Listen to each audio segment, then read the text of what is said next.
Assalamualaikum warahmatullahi wabarakatuh.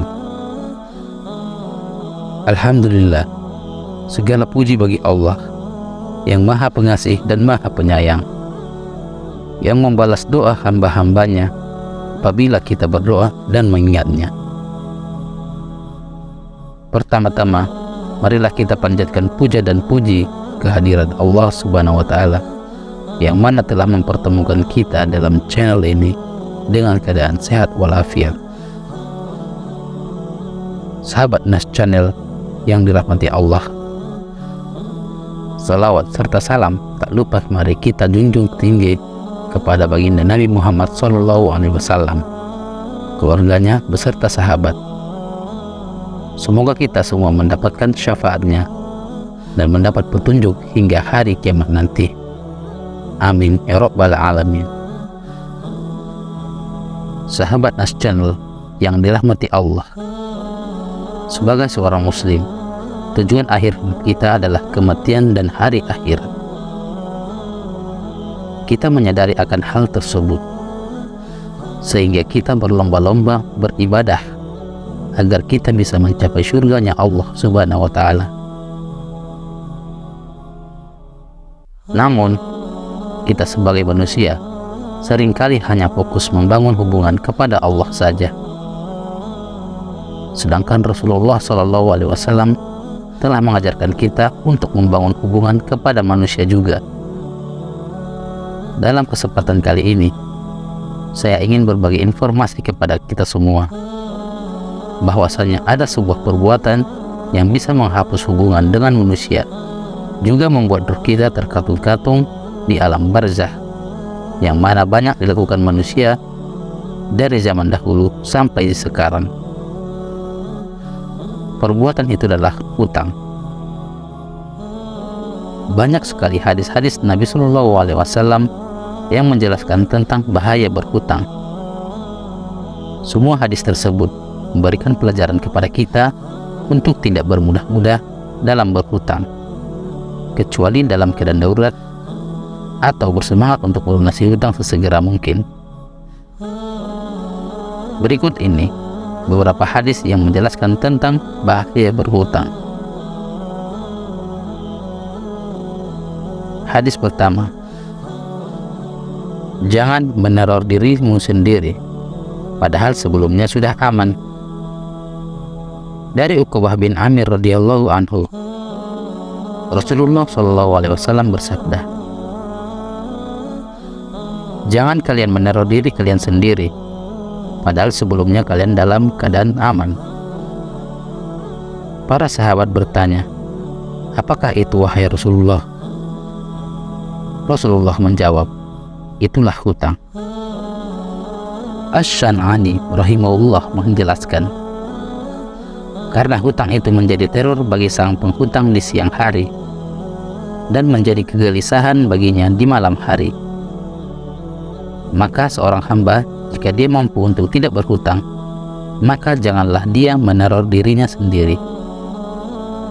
Hadis ini juga berisi larangan bermudah-mudahan untuk berhutang dan menjelaskan kerusakan dari mudah berhutang, yaitu dalam bentuk rasa takut karena Allah jadikan ada hak bagi pemilik harta untuk menagih hartanya. Hadis kedua, hutang yang belum dilunasi akan dibayar di akhirat dengan pahala dan dosa. Dari Abdullah bin Umar radhiyallahu anhu, Rasulullah SAW bersabda, barang siapa yang mati dalam keadaan masih punya hutang, maka kelak di hari kiamat tidak ada dinar dan dirham untuk melunasinya. Namun yang ada hanyalah kebaikan atau keburukan untuk melunasinya. Hadis riwayat Ibnu Majah. Asy-Syindi rahimahullah menjelaskan, maksudnya akan diambil kebaikan-kebaikannya dan akan diberikan kepada si pemberi hutang sebagai ganti dari hutang yang belum terbayar. Hadis ketiga, ruh seseorang terkatung-katung karena hutangnya. Dari Abu Hurairah radhiyallahu anhu, Rasulullah shallallahu alaihi wasallam bersabda, ruh seorang mukmin yang sudah meninggal terkatung-katung karena hutangnya sampai hutangnya dilunasi. Hadis riwayat At-Tirmizi. Al-Mula Ali Al-Qari rahimahullah menjelaskan, sebagian ulama mengatakan ruhnya tertahan untuk menempati yang mulia. Al-Iraqi mengatakan, maksudnya ia di alam barzakh dalam kondisi terkatung-katung, tidak dianggap sebagai orang yang selamat dan tidak dianggap sebagai orang yang binasa sampai dilihat apakah masih ada hutang yang belum lunas atau belum. Hadis keempat, orang yang mati syahid mendapat kesulitan karena hutang. Dari Abdullah bin Amr radhiyallahu anhu, Rasulullah shallallahu alaihi wasallam bersabda, semua dosa yang mati syahid diampuni kecuali hutang. Hadis riwayat Muslim. Al-Munawi rahimahullah menjelaskan, semua dosa yang terkait dengan hak orang lain, baik dalam masalah darah, harta, kehormatan, semua ini tidak diampuni dengan syahadah status syahid. Dan ini berlaku untuk orang yang mati syahid di darat. Adapun orang yang mati syahid di laut, maka semua dosanya diampuni, termasuk dalam masalah hutang. Karena terdapat hadis khusus tentang hal ini. Dan yang dibahas oleh hadis di atas adalah orang yang bermaksiat dalam hutangnya. Adapun orang yang berhutang ketika memang mampu untuk melunasi dan dia tidak mangkir dari pelunasan, maka dia tidak akan tertahan untuk masuk surga, baik dia syahid atau tidak. Hadis kelima, dibangkitkan sebagai pencuri. Dari Suhaib bin Sinan Ar-Rumi radhiyallahu anhu, Rasulullah shallallahu alaihi wasallam bersabda, siapa saja yang berhutang dan ia tidak bersungguh-sungguh untuk melunasinya, maka ia akan bertemu Allah sebagai seorang pencuri. Hadis riwayat Al-Baihaqi. Asy-Syan'ani rahimahullah menjelaskan, maksudnya dia akan dibangkitkan dalam rombongan para pencuri dan akan diberi ganjaran sebagaimana yang didapatkan para pencuri, karena dia berniat untuk tidak melunasi hutangnya, sehingga dia menjadi seperti pencuri, bahkan lebih parah lagi, karena dia telah menipu si pemilik harta. Hadis keenam, menunda pembayaran hutang adalah kezaliman. Dari Abu Hurairah radhiyallahu anhu, Nabi Shallallahu alaihi wasallam bersabda, penundaan pelunasan hutang oleh orang yang mampu adalah sebuah kezaliman. Maka jika hutang kalian ditanggung oleh orang lain yang mampu, maka setujuilah. Hadis riwayat Bukhari. Syekh Asy-Sya'di rahimahullah menjelaskan, mempersulit penunaian hak orang lain yang wajib ditunaikan adalah sebuah kezaliman. Karena dengan melakukan demikian, maka ia meninggalkan kewajiban untuk berbuat adil. Orang yang mampu wajib untuk bersegera menunaikan hak orang lain yang wajib atasnya, tanpa harus membuat si pemilik hak tersebut untuk meminta, mengemis, atau mengeluh. Orang yang menunda penunaian hak padahal ia mampu, maka ia orang yang zalim. Hadis ketujuh, terhalangi masuk surga. Dari Sauban radhiyallahu anhu, Rasulullah shallallahu alaihi wasallam bersabda,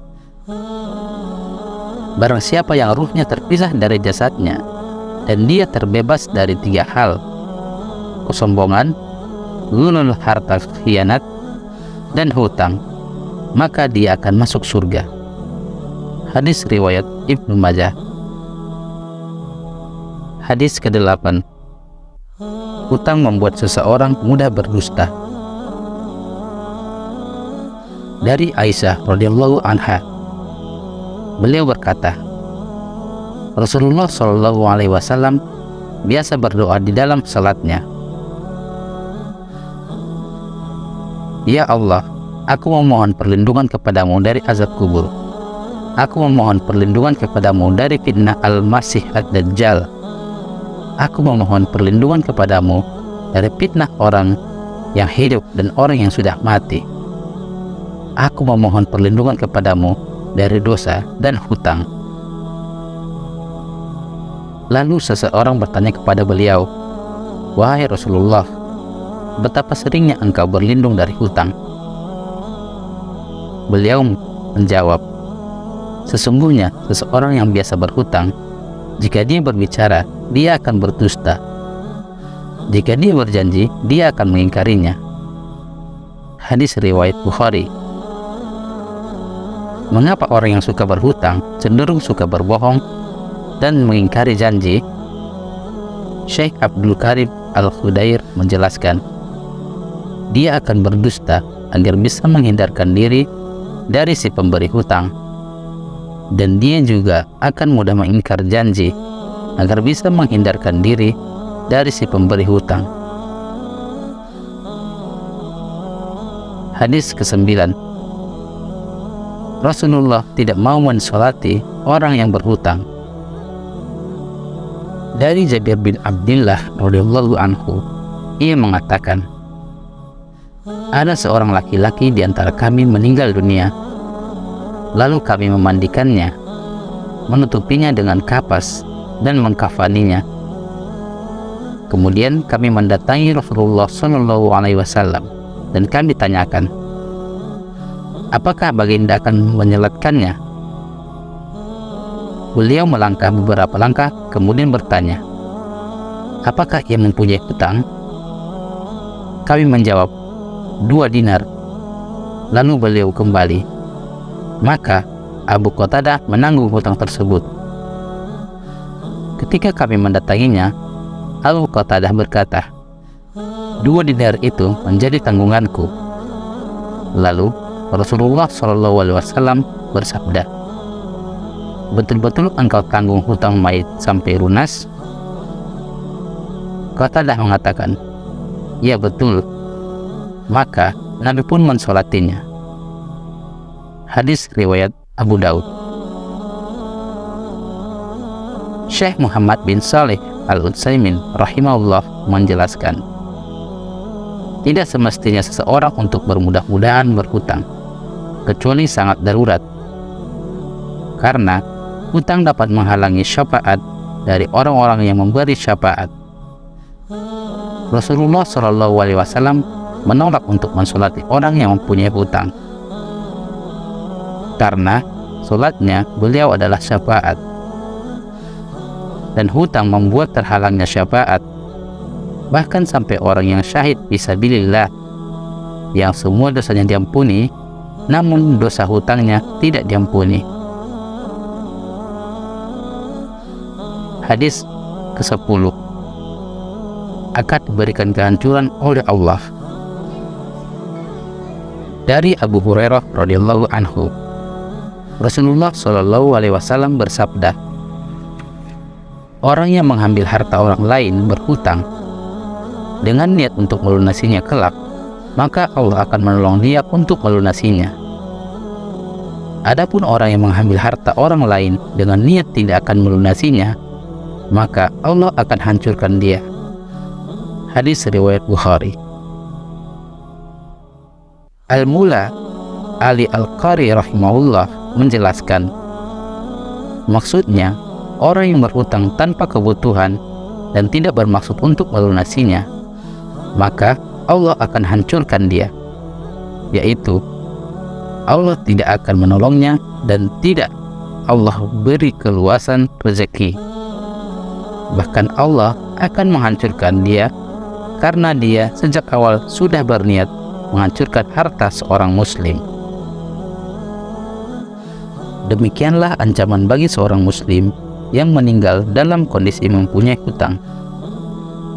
Semoga kita semua bisa mencapai surganya Allah Subhanahu wa Ta'ala dengan terbebas dari hutang. Amin ya rabbal alamin. Wassalamualaikum warahmatullahi wabarakatuh.